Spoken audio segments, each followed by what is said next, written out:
All right, hello there everybody and welcome to episode 2 of Garden Walks with Jack here in the Naples Botanical Gardens. Today we've got a real treat for you.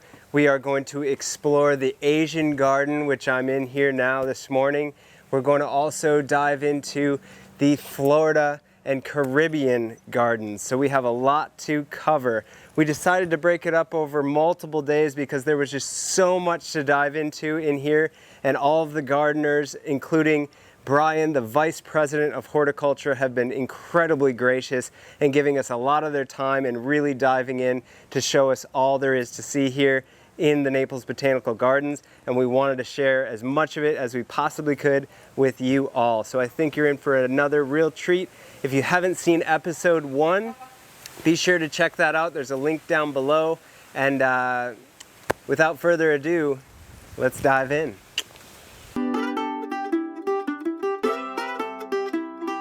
So one of my favorite things about the Asian gardens here at the Naples Botanical Garden is this incredible pergola work. These are all hand-carved posts that are all hand-painted.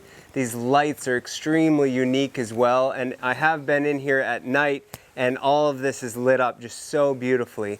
And hopefully the mics are picking it up, but right now we're kind of under this big swaying, creaking canopy of bamboo. And so the sound in this part of the garden is very, very unique. There's a lot of bamboo planted through here, and there's not nearly as much of that through the rest of the garden. So it's got a definitive Asian feel to it, with all of the plant material mostly being from Asia and especially Southeast Asia, including these macaque trees. And these create this really, really interesting lacy canopy over this whole central little kind of gathering point, and this mosaic urn sitting right in the middle here. And I love they've got all these little rounded stones placed in the urn, kind of encouraging people to come up, stack some stones, and sort of have a little contemplative moment underneath all of this just incredible array of orchids that are tied up into these trees.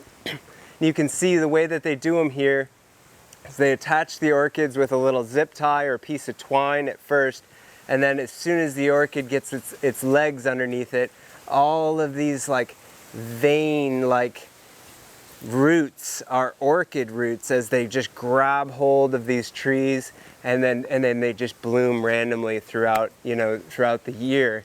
And there's dozens of them in bloom right now just in this part of the Asian garden. It's really, really beautiful. Another neat thing about the Naples Botanical Garden is they do such a nice job with labeling. So even all of these orchids have a nice little label and barcode attached to every one of these plants, so that they can come up and scan it, find out exactly what plant that is, and make note of it. If it's doing something really spectacular, or they want to make sure and do some propagation or something from it, they know exactly what it was, even if it was put there several years before. So all of these little tags hanging are totally weatherproof and really heavy duty to be able to do that for a long time into the future. It's a really, really special part of the garden.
One of the most important aspects of a good Asian garden and Asian inspired garden in any kind of landscape design is definitely water and water features, whether moving or still. And here we just happen to have Matt, who's the water features technician here at the Naples Botanical Gardens. And Matt is working right here in this particular water feature. And so Matt, what are you up to here today? Just kind of doing my usual maintenance on the pond, so I'll come through and take care of any floating algae that's growing on the sides. So is that algae that is not necessarily wanted in here, so it's not a native, or it's not something that is beneficial to being in here at all? Yeah, exactly. It's basically, there's different kinds of like a nuisance algae. So there's like this one that's just like a hair algae that tends to grow along like the edges of the ponds. And you know, it's not, it doesn't really harm the pond per se, but just kind of unsightly. So we just kind of try to keep that to a minimum, basically. So if you did nothing, would the pond be covered in algae in maybe a couple of weeks? Possibly. It would probably take a while, but it might get there eventually, where it would get, kind of start to take over. And that's definitely not nearly as stunning as this looks now. So yeah, exactly. Are you in charge of making sure all these water lilies are perfectly blooming all the time, because they look awesome? Yeah, exactly. That's kind of the other thing as I come through the ponds is kind of check, obviously, on the aquatic plants as well. So like over on that side, I've already gone ahead and fertilized all of the lotus that are starting to come back, because they do go dormant during the winter, so they're starting to at least put up some foliage now. Yeah, we saw those. We saw those. I'm starting to see a few that have flower buds as well, so we'll have some lotus blooming pretty shortly. So I've gone ahead and given them some fertilizer. I'm going to come through here and give these some fertilizer as well. Like, for example, there's like this lily here that oh yeah, look at that. Kind of went dormant during the winter, you know, so with the colder weather, colder water temperatures, some of the more, this is a tropical lily, so they'll kind of tend to go a little bit dormant, so I'll probably give that a little bit of fertilizer to encourage those to hopefully. And so when you're fertilizing a plant like that, do you have to like drive some slow release fertilizer down into that muck? Yeah, exactly. We actually have like, it's like a little hockey puck, a little pellet like this. Okay. And so it's basically just like, yeah, you kind of use your finger, make a hole, and just like put it down into the muck as close as you can, kind of to the root zone of the lilies or the lotus. Very cool. Well, you are very, very fortunate. You have a great job, and you're doing a great job. I enjoy it.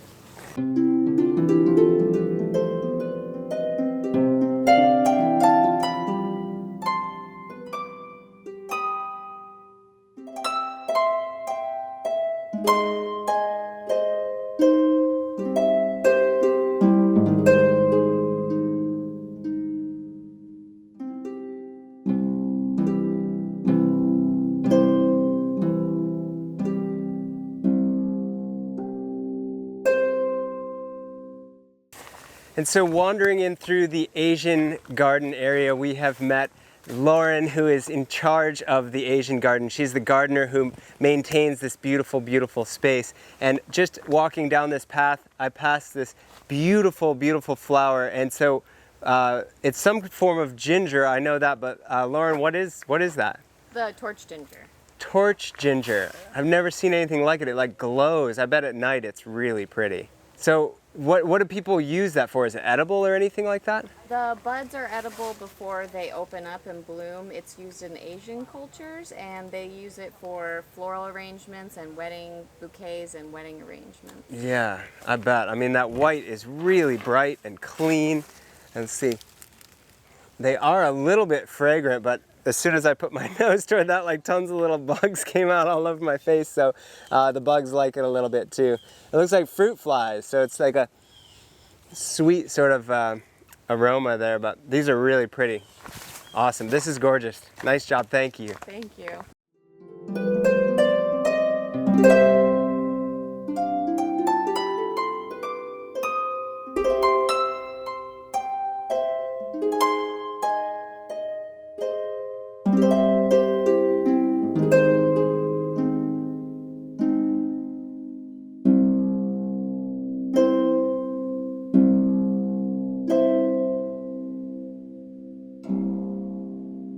So we are still enjoying the Asian garden, and we've linked up with Brian, who's joined us again today for episode 2, and he's going to show us through some of the most incredible specimen trees here in the Asian garden, including this stunner right here behind us.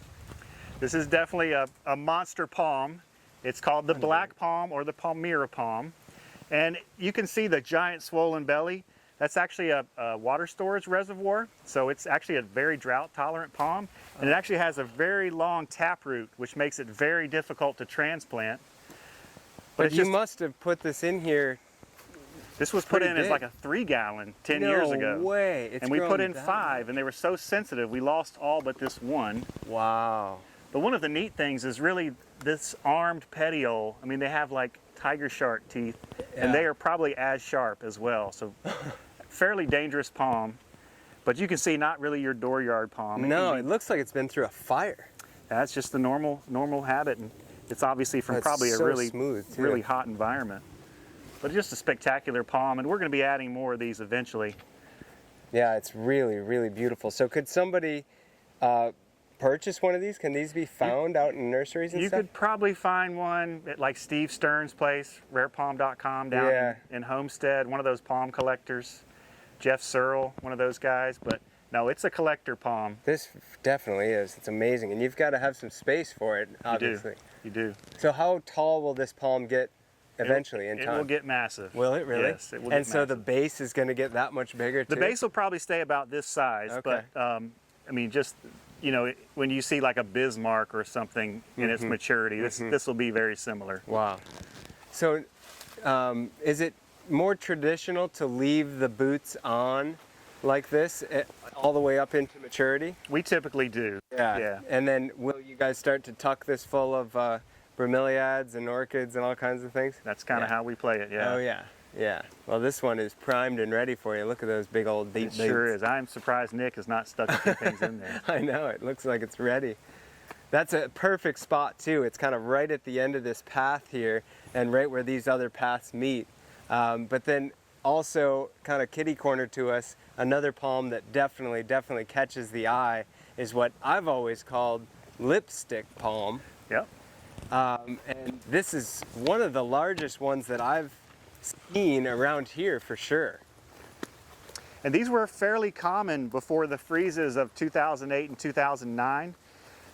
And 50-degree weather really sets them back. 50 degrees is too cold, huh? 50 degrees. Wow. And you can see some of that sealing wax or lipstick palm kind of petiole, which is quite phenomenal. As they mature, you'll see that even more. And you've probably seen at resorts in the tropics, they'll have these in alleys, and it's so effective. Yeah, they're I mean, the upright, tight habit and that incredible contrasting color is so cool. And you'll notice it is in the water. So it is a wet lover, but we also do this because the water will buffer some of that cold temperature and hold some heat in and allow it to thrive a little better. But this is probably, that's some sunburning, but again, it will show cold damage very early. Wow. Yeah, that's a beautiful, beautiful palm. And I also see you have some papyrus and other things growing right on the edge of the water. Yep. Do some of those, are there plants like this that you guys put in here to help filter and do some filtering work as well? But collections as well, like Urial ferox, that's a pretty cool Asian water lily. This kind of, Yeah, it's kind that's of like amazing. the Victoria Amazonica of Asia. And is And that, then of course lotus are starting to come out as yeah, well. we did see there's quite a few of them over here starting to, at least the foliage is starting to come up. And wow, that's incredible. So is that just one lily? That's one plant. Yeah, but one you can see plant it. down in It's there. very armed as well.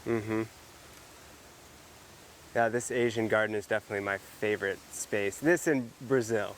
They are know, cool. yeah. And many people say the same thing. Yeah, this is amazing through here. This was a fun garden to do with Made Wijaya.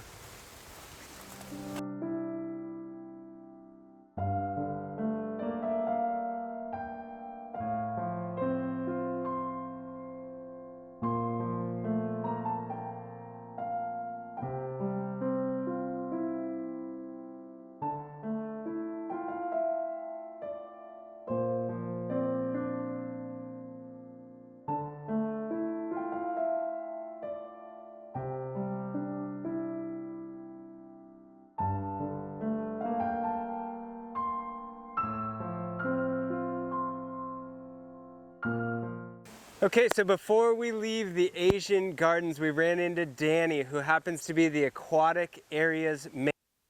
And he's a fascinating guy. About 10 years ago, he started here as an intern, and now he also runs the intern program here at the Naples Botanical Gardens. And he's got some really cool, fascinating little things to show us about some of these plants that are growing right out of the water here. Well, so what we see here to my right is a mix of water lilies and lotus, and it's spring here now, so the lotus are just emerging out of the water.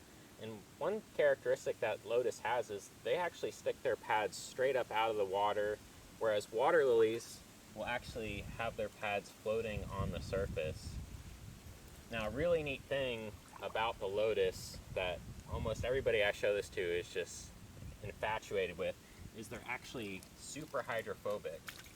So you can pour water on these guys and it just runs right off. It's That is incredible. So, Why doesn't my rain jacket work that well? well, and you know what? Actually, a lot of materials are inspired, water-resistant materials are inspired by what's going on the lotus. And there's just this surface that holds onto oxygen molecules. A polar molecule hits those oxygen molecules and bounces right off. It sure does. I mean, it just rolls right off. You could completely submerge this leaf. Let's count 5. Okay, 2, 3, 4, 5. Bring it back up. It's Completely bone dry. Bone dry. The back of the leaf doesn't really have quite the same effect, but the back is actually fairly noteworthy too. And so is that so that they can get up out of the water, get plenty of sun for photosynthesis during their season, and in a big rain or anything like that, they're not going to get knocked down and miss a beat? Yeah, I think that's really part of it. Is what you're Because they grow pretty quickly. They grow very fast. They run, and Yeah. kind of what you're alluding to with the photosynthesis. If you emerge out of a muddy water and half of your leaf is covered with mud, that's not going to do you very good for photosynthesis. Right. So to ensure that the surface is clean and able to get direct as much sunlight as possible, it has that cleaning effect. Wow. Wow, that is so cool. Yeah, and obviously everybody loves the flower, and there's a beauty right there. Yeah, so these are actually night blooming water lilies that are mixed in through here, and we have a couple different varieties. They're actually just starting to close up for the day, and they'll be open again later this evening around 5 to 7 o'clock, depending on how the temperature and light levels are. Wow.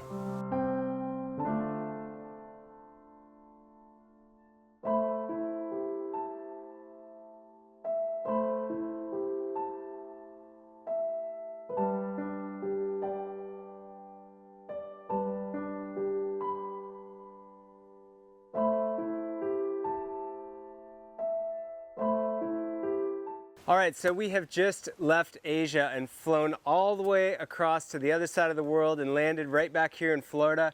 We're going to dive into the Florida garden, and this garden features a tremendous amount of plant material that is native here to Florida, but also just plants that do really well here. So it's a great collection of plants that do well to give people that live in Florida a great idea of what they could potentially do in their own gardens and their own yards. Obviously, not everybody has this kind of space to work with, but there's a lot of really neat little pocket gardens throughout that give people a lot of great ideas. So I'm really excited about this one. We also did some fun things where we actually raised plants up with oolitic limestone. This is the type of stone that you would find in Coral Gables and the Coral Ridge. Very soft, but things like the autograph tree do extremely well.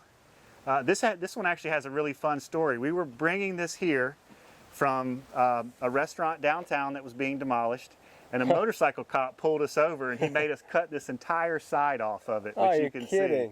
And we were like, come on, we're the botanical garden. And that didn't go far at all. But I had to take that off, but now we have a fun story to tell about it. Well, and it kind of fits. It works, it works. Yeah. It works. And then we raised cycads, and of course and the cycad has more of a space now to show off because it doesn't have that. Yes, that's right. And then Nick, our amazing horticulturist, he put in these fun plants like giant Faustino anthuriums, and yeah, those are amazing. of course we're going to put all kind of fun epiphytes on these rocks as well. I love these gigantic leaves on these figs. These are so cool. And this is actually the edible strain. So this is Ficus auriculata, but this is actually one that, if we could share things right now, I know, right? this is one that actually does have actually a pretty good edible fruit. Oh, I gotta find one for And myself. that's pretty darn if I good. don't look. That's really good, actually. Oh, that's like perfect right Isn't that there. nice? Look at the color.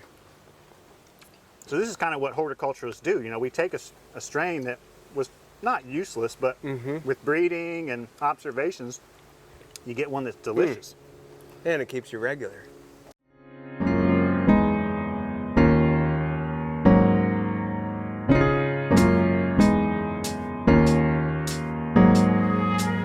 We are still in the Scott, Florida garden. This is a fantastic water feature that really ties this space into nature and kind of sends you out into our beautiful lake system. And from the distant views here, these are all of our natural areas. But up the River of Grass here, you can see all kind of fun native aquatics, and then we also added in some other plants for color. And the flags actually symbolize a new cultivar of cocoa plum called horizontal cocoa plum that we've planted, and that's just an indicator so when we water, we make sure they don't dry out. Yeah, okay. And then this is probably one of, I say, the most spectacular flowering trees in its prime right now. This is the Cassia bakeriana, or the Appleblossom Cassia, and it is just one that is underutilized. Yeah, it's a really, I mean, for a cassia to have that kind of bright pink, it's not what people normally associate with a cassia at in all. complete defoliation and then Yeah. flowering. Yeah, that is incredible. And at the right time of year. You know, a lot of the plant species we chose for really high profile locations bloom during our peak season, which is right now.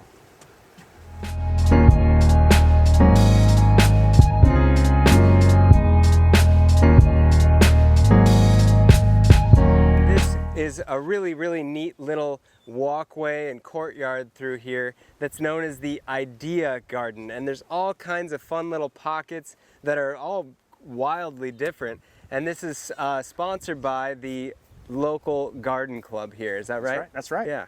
And I think a lot of the reasoning is most of us are transplants here to Florida, so we don't know that vegetable gardening is done in the winter. What are some of the great annuals that you can use that are very resilient, like Chrysandra and Blue Days?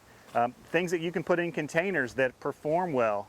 You know, some great fruit trees that do really well here and some great flowering Yeah, but trees. look at the espalier. Espalier. Fruit, I mean, look at this, Yeah. espalier mango. There's a lot of people down here in Florida that have smaller yards. That's right. You know, that live in these subdivisions and stuff like that, and could easily have a structure like this built. Yep. And espalier. So, are trees like this available in the trade? I haven't seen espalier mango, but that is awesome. And it does take some time to do, but Yeah. with, you know, proper cultivar selection, proper species selection, it's not that hard to do, and it's a great way to block out that neighbor that you don't want to see. Well, and a great way to have, I mean, that's more than enough mangoes for most families. That's more than my trees at home that are 30 feet around. Right, yeah. And you're getting just an incredible crop of mangoes there. Obviously, these are quite small yet. They'll be ready to go late summer. Yeah, But you're that's- right. I mean, that just is a really great cool. thing. And this is one of the things that people do love about this garden. A lot of these little intimate pieces that have been thought up. Yeah, I really like I mean, obviously the gardens unfortunately are closed right now, so a lot of this stuff hasn't been necessarily kept up like it normally would be. Right. But to see things that people associate with more of a northern garden growing and doing really well down here, like cabbages and, you know, arugula and stuff like that, and kale, growing in the winter. So many of our, you know, so many of our clients that are transplants or live down here in the winter, it's important that they see this and get some ideas on things that they can still be growing and doing. Look at these nice onions. That's right. I mean, those are ready to go. And since we've been closed, a lot of our team has been harvesting a lot of these vegetables, but you can also see, since there aren't visitors here, the deer are coming in and eating the chard and helping themselves to some of the surplus. Look at these tomatoes. I said the other day I never pass a tomato that's ripe. Just I gotta make sure, you know. That's good. Mm. In the Idea Garden, we also showcase a lot of tropical fruit trees, and this is one of my personal favorites, and if you've ever had a lychee, you will never forget it. You can see we have a bumper crop this year. This cultivar is Hock Ip, and it is probably one of the best cultivars as well. But this year was just perfect for lychee set. I mean, you can see there's thousands of fruit on this tree. And you said those are a couple months from being ready to go? Yeah, I would say a month or a month and a half. Okay. Wow. And unfortunately, I'm going to have to eat them all. I guess so. Well, hopefully the gardens are open by then and people can be in here having a feast. That's a treat right there. Yeah, and this is also a fantastic shade tree. It's an evergreen. It casts pretty dense shade, but you can put some bromeliads and that sort of thing. Yeah, and there's under it. orchids tied all in it, of course. Yeah. Yeah, the foliage has that just gorgeous, deep, glossy green, so nice shape and everything. And fairly disease-free. Yeah, that's a great tree.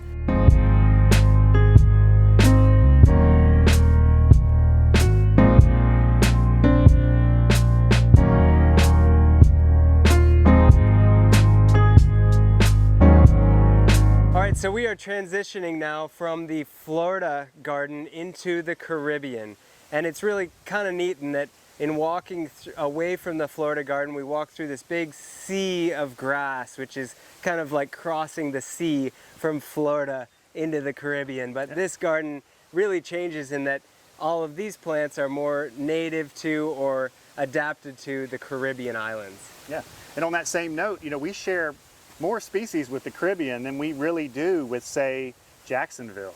Sure. I mean, just here you have Simpson stopper, you have a busida, there's many things, porterweed, all these species you would think are only in Florida occur in the Caribbean as well. I mean, Cuba is what, you know, a 30-minute plane ride? Right, right. It's a lot closer than the majority of Florida. So. That's right. Those plants are definitely, it's you know, not surprising that they're so well adapted here. That's right. That's a wildly bright little flower. This is another species of Cordia, your Geiger tree. And it is, just what a great color. Yeah. And again, this is one that we would call regionally appropriate. So we're trying to kind of pull from the south as global warming increases our temperatures. We feel like it'd be smarter to take species that are already acclimated to that, like species from Cuba and Puerto Rico and the Bahamas. Many of those actually, you know, like Jatropha, that actually does extremely well here because it's native, you know, just a couple hundred miles away. So Jatropha, which is a very popular landscape plant, I've used a lot and I really enjoy using because it pretty well flowers year round. Yeah, right. Yeah.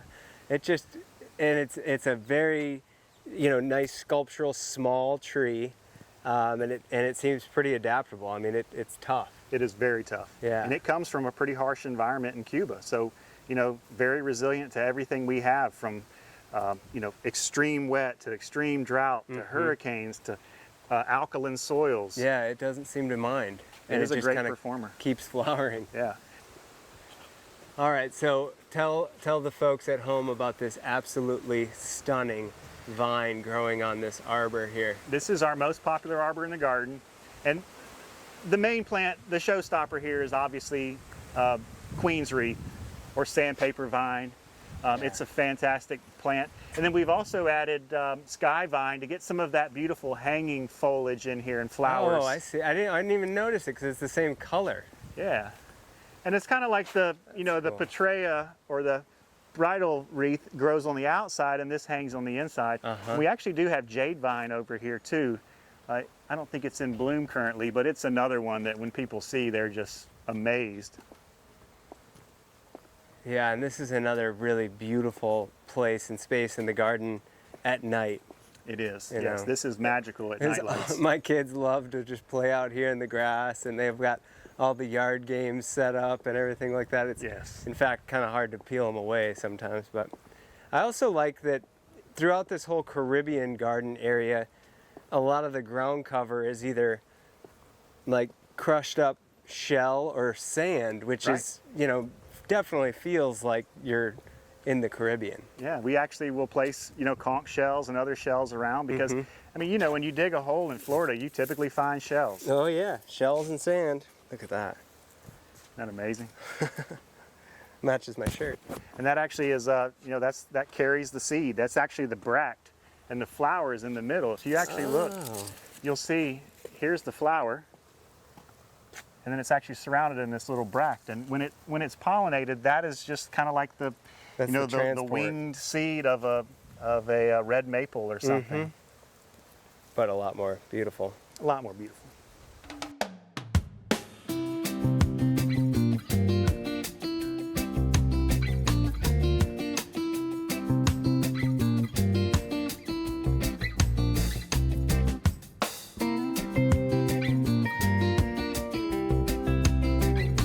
This is Plumeria subsessilis, and it actually occurs on cliffs. So it makes a great container plant because it will actually kind of weep out of the container. And this is one that actually is one of the first bloomers. So you can see, you know, this is fairly early for Plumeria to be blooming. And it also obviously is more resistant to some of the rust conditions that we get. This has been a fairly dry winter, so Plumeria are extremely happy right now. Look at that thing. Isn't that neat? And look how it gets kind of a, you know, a stronger top to kind of hold it more rigid, but pretty cool. They come from pretty brutal environments. You can see Yeah, it's in a lytic container, so it's extremely well drained. Just growing right out of the rock. That's amazing. So this plant is a little bit more recognizable for most of us. We all can see this one from afar and know that those are little beautiful baby bananas, but there are quite a few cultivars of banana. There are. We have 80 different cultivars and species. Wow. Right here in the gardens? Yep. Oh my goodness. That's incredible. And a neat thing about bananas is they actually come out female. So they start as a female. When they're pollinated, they set bananas, and then they actually go back into a male. So these are actually male flowers. So this would pollinate another round of bananas. Oh my goodness. And typically, if we were in a production setting, we would cut this off and let it focus all on just creating fruit. Yeah, yeah. But we want people to see the, you know, the beautiful flowers it has. That's really neat. I didn't realize that those, you know, the little bundles that you buy at the grocery store actually grow as individual little bundles in a spiral around that. Yes, it's very cool. That is really cool. And we typically harvest these just before they're ripe because I think every raccoon in the garden has his eye on this clump. I bet. And they're fun to have at the, you know, at the round table, if you will, During a meeting. during a meeting. Yes. Sure. And we have some more fruit right over here that is also just as recognizable. And I don't think a lot of people realize how well pineapples grow down here. Yeah, no, they do extremely well. I mean, we always recommend people keep the top off their pineapples and stick it in a pot. But it's another one of those that you really have to put it in hot, dry, brutal conditions, and it will produce fruit. Right. You don't want to take care of it very well. No, you will have a pot of beautiful foliage and no pineapple. Yeah. And so pineapples are a bromeliad. That's right. And so the flower just happens to have this beautiful little edible fruit, hey? Yeah, and each one of these is actually a flower. Yeah. So how would you harvest that, or to force it into more fruit than continuing to flower? Well, each one of those would kind of be a pup, if you will, an exact duplicate of the parent. Okay. And many people say, oh, pineapples die after they flower, and they do, but they will send out a pup that is actually an exact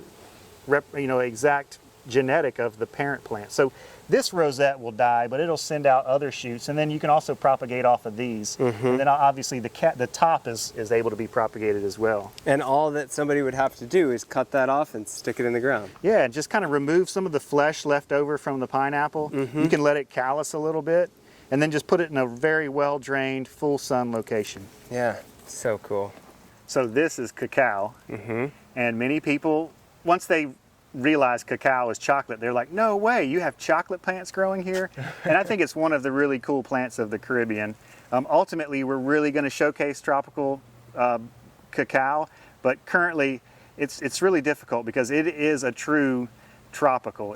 You can see there's cold damage from this winter. Oh, yeah. And we didn't get below 50 this year. Right, it was not a cold winter, but that's what that is all cold damage? That is cold damage. You Wow. can see it actually defoliated for the most part, but it's re-leafing out. Yeah, yeah. And typically you'll see some cauliferous flowers in there. So how would you harvest this? They're actually cauliferous, so they hang directly off the trunks. Okay. And it's a pretty fruit. It's either yellow or orange or even purple. And you actually cut it open, and the cacao is actually the seeds inside. So the seeds are then roasted. There's actually an edible pulp on it as well. And you can eat the pulp, you can suck on the pulp, and then you roast the seeds and you make that amazing, delicious thing of commerce, chocolate.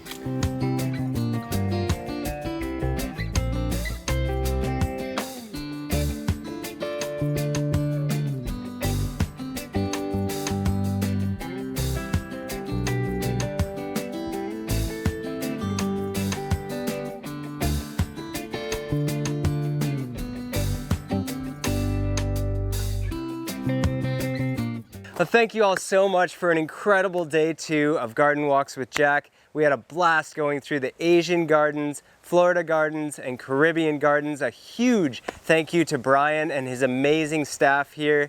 And be sure to tune in for episode 3, where we're going to get into the preserve areas, the uplands, and the wetlands with my very dear friend Eric Fote. We're also going to be talking about all the incredible restoration work they've been doing here at Naples Botanical Garden, and dive into the behind the scenes and look at some of the propagation work, including the orchid propagation house and the nursery that supports this incredible collection here in Naples. So be sure to subscribe, hit the bell, and we'll catch you next time. Later.